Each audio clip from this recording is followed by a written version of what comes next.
Welcome students. मागच्या लेक्चरमध्ये आपण RDNA टेक्नॉलॉजी किंवा जीन क्लोनिंग यासाठी ज्या काही रिक्वायरमेंट्स आवश्यक आहेत, जसं की एन्झाईम्स, बायोलॉजिकल टूल्स आणि होस्ट, हे 3 घटक पाहिलेत. तर आता या लेक्चरमध्ये आपण ॲक्च्युली RDNA टेक्नॉलॉजीसाठी काय मेथड फॉलो करतात हे पाहणार आहोत. That is methodology for RDNA technology. The steps involved in gene cloning are as follow. RDNA टेक्नॉलॉजीलाच जीन क्लोनिंग असंही म्हणतात. त्यासाठी लागणाऱ्या स्टेप्स म्हणजे isolation of DNA, that is a particular gene from the donor organism. Donor organism जो देणारा आहे, तर त्या ऑर्गॅनिझमकडून आपल्याला ज्या जीनचं वर काम करायचं आहे, ज्या जीनचं ॲम्प्लिफिकेशन करायचं आहे, तो जीन त्या DNA वरून आयसोलेट करायचा आहे. Then insertion of desired foreign gene into a cloning vector. आता हा जो आपण निवडलेला जीन आहे, ज्याला आपण फॉरेन जीन म्हणणार आहोत, कारण तो डोनरकडून आपण घेतलेला आहे, and that is inserted on a cloning vector. आता क्लोनिंग व्हेक्टर म्हणजे सुद्धा आपल्याला माहीत आहे की they are also DNA molecules. त्यामुळं जो काही आपण व्हेक्टर निवडणार आहोत, बॅक्टेरिया निवडणार आहोत, त्याचा जो प्लास्मिड आहे, युजली व्हेक्टर म्हणून जे वापरले जातात ते काय आहेत, दे आर प्लास्मिड्स. मग हा जो प्लास्मिड आहे, म्हणजेच जे एक्स्ट्रा DNAची कॉपी आहे त्या बॅक्टेरियामधली, ती आपण आयसोलेट केली आणि त्यावर आपण निवडलेला फॉरेन जीन हा इन्सर्ट केला. Then transfer of RDNA into suitable competent host और क्लोनिंग ऑर्गॅनिझम. आता हा जो व्हेक्टरमधला, ज्याच्यावर आपण फॉरेन DNA इन्सर्ट केलेला आहे, असा जो RDNA आहे, हा आता एका सुटेबल होस्टमध्ये आपल्याला ट्रान्सफर करायचा आहे. Then selection of transformed host cell, ज्या होस्ट सेल आहेत त्यांचं सिलेक्शन करायचं आहे. Then multiplication of the transformed host cell and expression of gene to obtain the desired product. These are the 6 steps in methodology for RDNA technology. तर आता आपण एक एक मुद्दा डिटेलमध्ये घेऊ. Isolation of DNA from donor organism. तर donor म्हणजे कोण आहे? The organism from which the desired gene is obtained is called as donor. Donor हा असा ऑर्गॅनिझम आहे की ज्याकडून आपण डिझायर्ड जीन हा रिसीव करणार आहोत, घेणार आहोत, त्या ऑर्गॅनिझमला म्हणायचं donor. Initially the cells of donor organism are sheared with blender and treated with suitable detergent.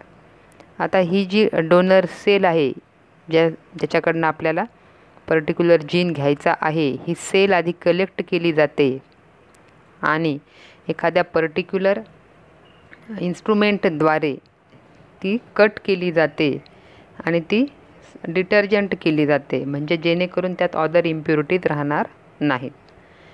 Genetic material from donor is removed and isolated. हा जो डोनर आहे, त्याची जी आपण सेल निवडलेली आहे, त्या सेलमधलं जेनेटिक मटेरियल हे आयसोलेट केलं जातं and it is purified by using several techniques. त्याचं प्युरिफिकेशन केलं जातं. म्हणजे बघा, डोनरचा आपण नेमका कोणता भाग वापरायलोत? DNA. पहिल्यांदा काय केलं, आधी डोनर घेतला ऑर्गॅनिझम, त्याची सेल आयसोलेट केली, सेलमधला DNA किंवा जे काही जेनेटिक मटेरियल आहे ते आपण आयसोलेट केलं. This isolated DNA can be spooled on a glass rod. आणि त्यानंतर हे एका ग्लास रॉडवर आपण काय केलं, पसरवलं. The isolated purified DNA is then cleaved by using restriction enzyme, particularly restriction endonucleases. आता हा जो काही सेपरेट केलेला DNA आहे, तर हा पूर्ण DNA आपल्याला वापरायचा आहे का? नाही. तर त्याच्यापैकी आपल्याला काही जीन किंवा एखादा जीनच आपल्याला आवश्यक आहे. मग असा जीन सेपरेट करण्यासाठी त्या DNAला आपल्याला कट करावं लागेल आणि DNA कट करण्यासाठी आपल्याला लागतील मॉलिक्युलर सीझर्स. बरोबर आहे. DNA कट करणारे घटक म्हणजे कोण आहेत? Molecular scissors. And that molecular scissors are nothing but restriction enzymes. आणि त्यामुळं पर्टिक्युलर रेस्ट्रिक्शन एंडोन्यूक्लियसेसचा वापर करून, आता पर्टिक्युलर का म्हणलं? कारण सगळेच रेस्ट्रिक्शन एंडोन्यूक्लियसेस हे सगळ्याच ऑर्गॅनिझमच्या किंवा सेलच्या DNAचे कट घेऊ शकत नाहीत. मग रेस्ट्रिक्शन एंडोन्यूक्लियसेस जो पॅलिंड्रोम सिक्वेन्स आयडेंटिफाय करतील त्याच ठिकाणी ते कट घेतील. त्यामुळं पर्टिक्युलर रेस्ट्रिक्शन एंडोन्यूक्लियसचा वापर करून आपल्याला तो DNAवरचा जीन हा त्याचा फ्रॅगमेंट घ्यावा लागेल. फ्रॅगमेंट म्हणजे तुकडा. These enzyme cleave the DNA at specific sites called restriction sites. आता हे जे एन्झाईम आहेत हे DNAला कुठं बाइंड होतात? क्लीव होणे म्हणजे अटॅच होणे. हे रेस्ट्रिक्शन साईटला अटॅच होतात and they break the DNA molecule into fragments. आणि अटॅच झाल्यानंतर त्या ठिकाणी ते कट घेतात. म्हणजे आता DNAचे आपल्याला फ्रॅगमेंट्स अवेलेबल होतात. From cleaved DNA fragments a fragment containing desired gene is isolated and selected for cloning. आता जर एखाद्या DNA मॉलिक्यूलचे आपल्याला 4-5 फ्रॅगमेंट मिळालेले आहेत तर ते सगळेच आपण वापरणार आहोत का? नाही. तर त्यापैकी डिझायर्ड जीन म्हणजे ज्या जीनवर आपल्याला काम करायचं आहे, मग तो जीन इन्सुलिन प्रोडक्शनचा असो किंवा कॅटलमधलं इल्ड वाढवणारा असो किंवा प्लांटमध्ये एखादं प्रोटीन कंटेंट वाढवणारा असो, दॅट मे बी डिफरंट, ते वेगवेगळे असू शकतात.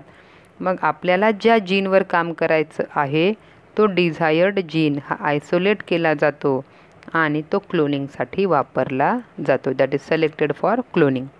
And this DNA fragment is now called as foreign DNA or passenger DNA. आता या DNAला आपण काय म्हणणार आहोत? Foreign DNA or passenger DNA. म्हणजे काय केलं? पहिल्यांदा डोनर सिलेक्ट केला, त्यानंतर त्याची सेल सेपरेट केली, मग त्यामधलं जेनेटिक मॅटर किंवा DNA आयसोलेट केला, तो प्युरिफाय केला, तो ग्लास रॉडवर स्पूल केला, त्यानंतर रेस्ट्रिक्शन एंडोन्यूक्लियसेस वापरून त्याचे फ्रॅगमेंट पाडले. ओके. आणि ह्या फ्रॅगमेंटपैकी डिझायर्ड जीन असणारा फ्रॅगमेंट सिलेक्ट केला which is called as foreign DNA or passenger DNA. A desired gene can also be obtained directly from a genomic library or cDNA library. बऱ्याच वेळा gene library ह्या available आहेत आणि ह्या gene लायब्ररीमधून direct desired gene हा घेता येऊ शकतो. तर what is gene library? Gene library is a collection of different DNA sequences from an organism. जसं आपण पाहतो बुक्सची लायब्ररी आहे ज्यामुळे मल्टिपल बुक्स आपल्याला पाहायला मिळतात, तसं जीन लायब्ररी आहे की ज्यामध्ये आपल्याला ऑर्गॅनिझम्सकडून number of DNA sequence DNA fragments हे अवेलेबल होऊ शकतात. That is the collection of different DNA sequences from organism is called as gene library. There are 2 types of gene libraries on the basis of source of DNA obtained. DNAचा source काय आहे याच्या आधारावर 2 gene library आपल्याला पाहायला मिळतात. पहिली the genomic library and it is collection of clones that represent complete genome of an organism. Genomic library म्हणजे असं कलेक्शन आहे that is the collection of क्लोनचं कलेक्शन आहे, म्हणजे सिमिलर कॉपीजचं कलेक्शन आहे that represent the complete genome of an organism. जर आपण ते नंबर ऑफ फ्रॅगमेंट एकत्र केले तर एखाद्या ऑर्गॅनिझमचा कंप्लीट जीनोम किंवा कंप्लीट DNA हा तयार होतो. The genomic library of prokaryotes can be constructed by using plasmid vector.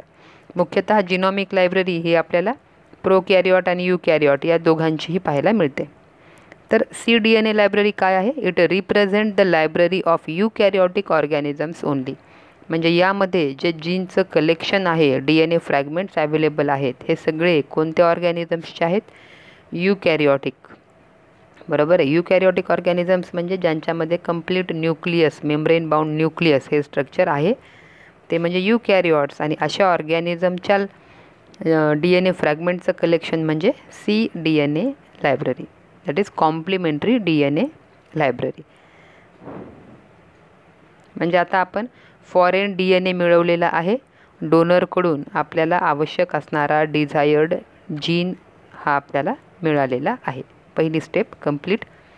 आता सेकंड स्टेप आहे insertion of desired foreign gene into a cloning vector. आता हा जो सिलेक्ट केलेला फॉरेन जीन आहे हा आपल्याला क्लोनिंग व्हेक्टरच्या DNAवर इन्सर्ट करायचा आहे. मग what are vectors? Vectors are the DNA molecules that are use to transfer the foreign gene into the host. बरोबर. व्हेक्टर हे असे माध्यम आहेत की ज्याच्याद्वारे आपण डोनरमधला DNA फ्रॅगमेंट हा होस्टच्या शरीरामध्ये पाठवू शकतो. The foreign DNA or passenger DNA is now inserted into a cloning vector or the vehicle DNA. आता काय करायचं आहे आपल्याला? जो फॉरेन DNA किंवा पॅसेंजर DNA होता हा क्लोनिंग व्हेक्टरच्या मध्ये आपल्याला तो इन्सर्ट करायचा आहे. The most commonly used cloning vectors are plasmid आणि बॅक्टेरियोफेज हे वापरतात. तर प्लास्मिडमध्ये PBR322 अँड बॅक्टेरियोफेज व्हायरसमध्ये लॅम्डाफेज व्हायरस आणि M13 हे मुख्यतः वापरले जाणारे व्हेक्टर आहेत. Then plasmid are isolated from vector organism that is bacteria. आता व्हेक्टर म्हणजे कोण आहेत? These are simply bacteria. आणि ह्या बॅक्टेरियामध्ये जी एक्स्ट्रा क्रोमोझोमची कॉपी आहे ती म्हणजे प्लास्मिड आहे. तर ते प्लास्मिड आयसोलेट करायचं आहे. पूर्णच्या पूर्ण बॅक्टेरिया हा वापरता येणं शक्य नाही. म्हणजे त्याचं आपण एक्स्ट्रा कॉपी जी आहे DNAची ती आपण सेपरेट केली by using same restriction enzyme. Same म्हणजे कोणता? Which is used for isolation of desired gene from the donor. बरोबर आहे. डोनरच्या DNAचे फ्रॅगमेंट पाडण्यासाठी जो रेस्ट्रिक्शन एन्झाईम वापरला तोच रेस्ट्रिक्शन एन्झाईम वापरून आपल्याला व्हेक्टरच्या DNAवर कट घ्यायचा आहे. Okay. And that is the vector DNA is cleaved. व्हेक्टरचा जो DNA आहे त्याला आपण काय केले? क्लीव केलं. आता तोच का रेस्ट्रिक्शन एन्झाईम वापरायचा आहे? सेम का वापरायचा आहे? Because that restriction enzyme will identify the same restriction sequence. तो जो एन्झाईम आहे पर्टिक्युलर तो एन्झाईम तो पर्टिक्युलर रेस्ट्रिक्शन सिक्वेन्सच आयडेंटिफाय करेल आणि तेवढाच कट घेईल.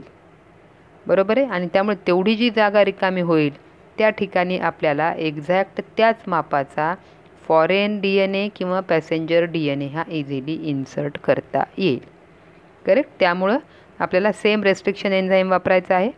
आणि by using DNA ligase enzyme the foreign DNA is inserted into cloning vector DNA. आता व्हेक्टरचा जो DNA आहे त्याचा आपण फ्रॅगमेंट पाडला आहे. आता तो फ्रॅगमेंट आपल्याला सेपरेट ठेवायचा आणि त्या व्हेक्टर DNAमध्ये जी जागा तयार झाली तो सेगमेंट कट झाल्यामुळं तर त्या ठिकाणी आपण तयार केलेला जो फॉरेन जीन आहे तो आपल्याला इन्सर्ट करायचा आहे, बाइंड करायचा आहे. आणि त्यासाठी लागणारं जे एन्झाईम आहे that is DNA ligase. DNA ligase DNAचे मॉलिक्यूल जोडणारा. बरोबर आहे.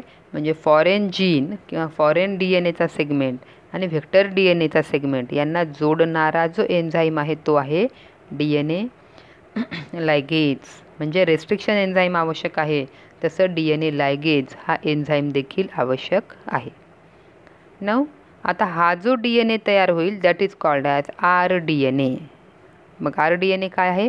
The combination of vector DNA and foreign DNA is called as recombinant DNA और कायमेरिक DNA.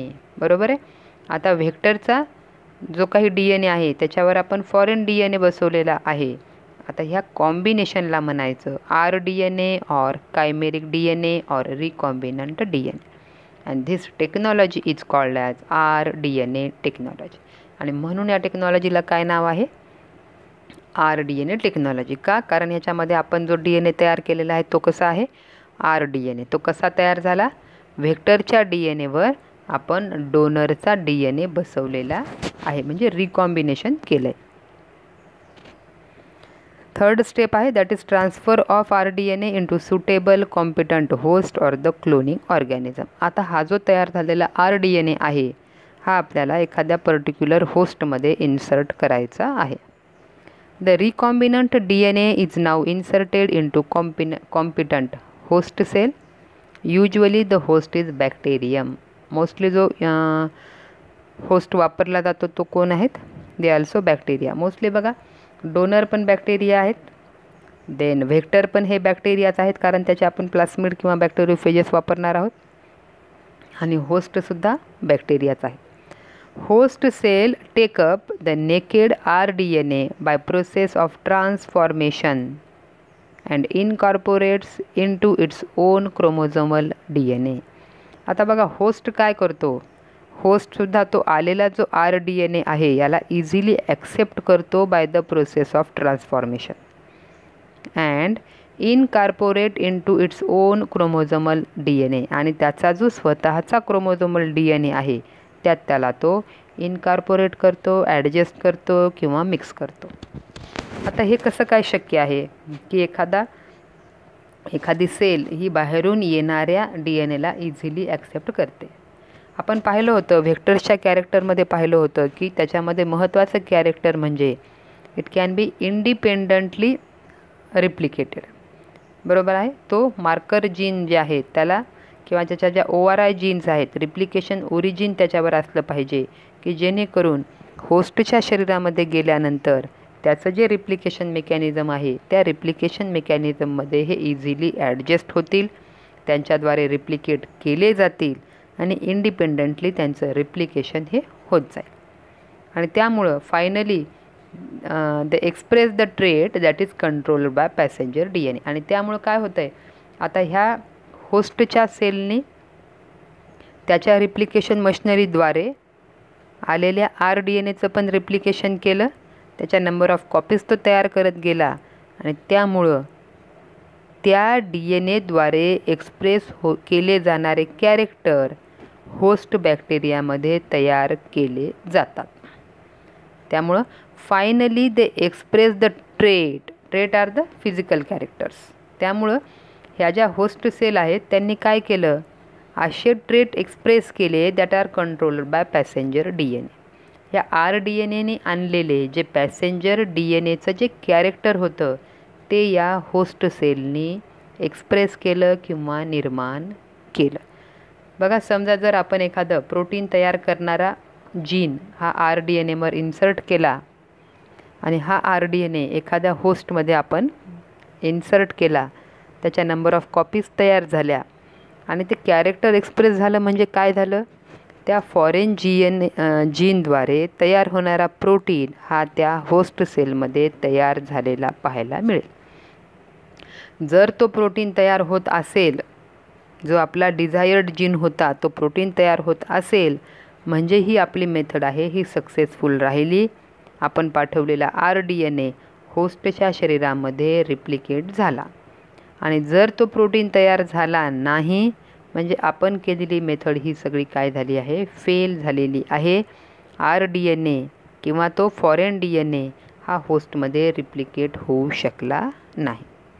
The transfer of RDNA into a host bacterial cell is assisted by divalent calcium ions. The cloning organism that is used in plant biotechnology are E. coli and Agrobacterium tumefaciens. जर आपल्याला प्लांटमध्ये ह्या टेक्निकचा वापर करायचा असेल तर जे बॅक्टेरिया वापरले जातात ते कोण आहेत, E. coli आणि Agrobacterium tumefaciens. दीज आर कोण आहेत ते, दीज आर व्हेक्टर म्हणून ज्यांचा वापर करणार आहोत ते कोण आहेत, E. coli आणि Agrobacterium tumefaciens. And the plasmid is Ti plasmid. जो प्लास्मिड वापरला जातो, जे व्हेक्टर आपल्याला पर्टिक्युलर वापरायचा आहे तो कोण आहे, Ti plasmid. The host which has taken up RDNA is now called as transformed host sale.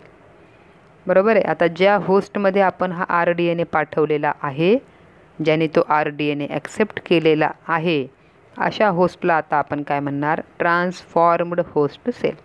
Transformed का, कारण त्या होस्ट सेलमध्ये ट्रान्सफॉर्मेशन झालं आहे, त्याने नवीन जीन हा त्याच्यामध्ये ॲडजस्ट केला आहे आणि त्या होस्टला आता आपण म्हणणार ट्रान्सफॉर्म्ड होस्ट सेल.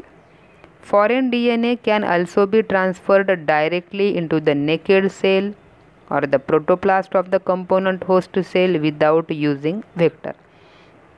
आता बऱ्याचशा अशा टेक्निक अवेलेबल आहेत की ज्यांच्यामध्ये आपण व्हेक्टरचा वापर न करता सरळ जो फॉरेन DNA आहे, जो डिझायर्ड जीनचा सेगमेंट आहे, हा डायरेक्टली नेकेड सेलमध्ये किंवा जे प्रोटोप्लास्ट आहे होस्ट सेलचं त्यामध्ये आपण इझिली इन्सर्ट करू शकतो विदाउट युजिंग व्हेक्टर.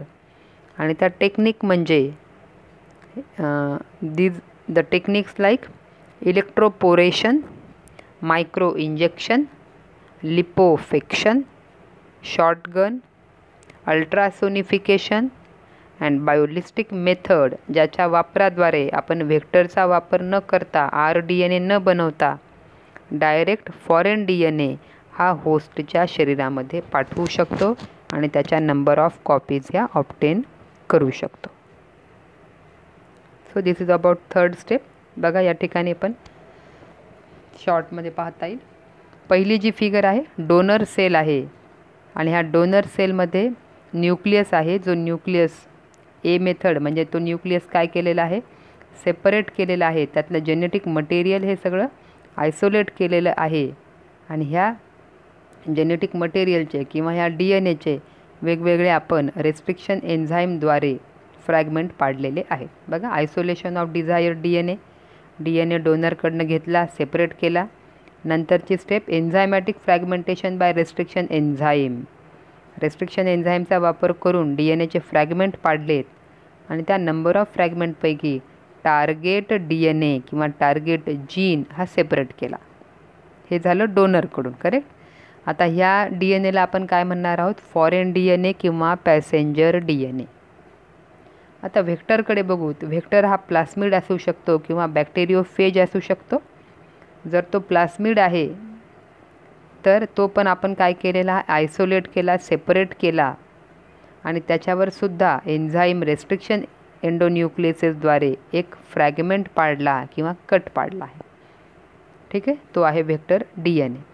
आता थर्ड स्टेप काय आहे, जॉईनिंग ऑफ सेकंड स्टेपमध्ये जॉईनिंग ऑफ टार्गेट DNA म्हणजे foreign DNA and cloning vector by DNA ligates. बघा सी फिगर जी आहे ज्यामध्ये व्हेक्टरचा DNA जो ब्ल्यू कलरचा आहे तो आहे आणि त्यावर आपला टार्गेट DNA किंवा फॉरेन DNAचा जो तुकडा आहे तो त्या ठिकाणी बसवलेला आहे by using the enzyme DNA लायगेज. आणि त्या DNAला नाव दिले आता RDNA. लक्षात आलं का RDNA कसा तयार झाला, व्हेक्टर DNA आणि त्याच्यावर बसवलेला फॉरेन DNA या दोघांच्या कॉम्बिनेशनला म्हणले RDNA. आता डी स्टेप बघा ज्यामध्ये होस्ट बॅक्टेरिया घेतला आहे. युजली होस्ट हे सुद्धा कोण आहेत, बॅक्टेरिया आहेत. तर हा होस्ट बॅक्टेरिया घेतला आणि त्यामध्ये आपला हा जो व्हेक्टर RDNA आहे तो त्या ठिकाणी इन्सर्ट केला. Figure E. Introduction of bacterial host cell. तो जो बॅक्टेरियल होस्ट सेल आहे ती तयार झालेली आहे. That is transformation of viral infection. आणि त्यामुळं आपल्याला शेवटी बघा जो होस्ट बॅक्टेरियामध्ये प्लास्मिड नव्हता तो प्लास्मिड आता ई फिगरमध्ये दाखवला आहे.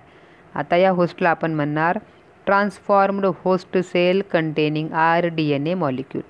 म्हणजे ज्या होस्टमध्ये RDNA मॉलिक्यूल हा इझिली इन्सर्ट झाला, त्याचं कॅरेक्टर त्या ठिकाणी एक्सप्रेस झालं, अशा होस्टला आपण म्हणणार आहोत ट्रान्सफॉर्म्ड होस्ट सेल.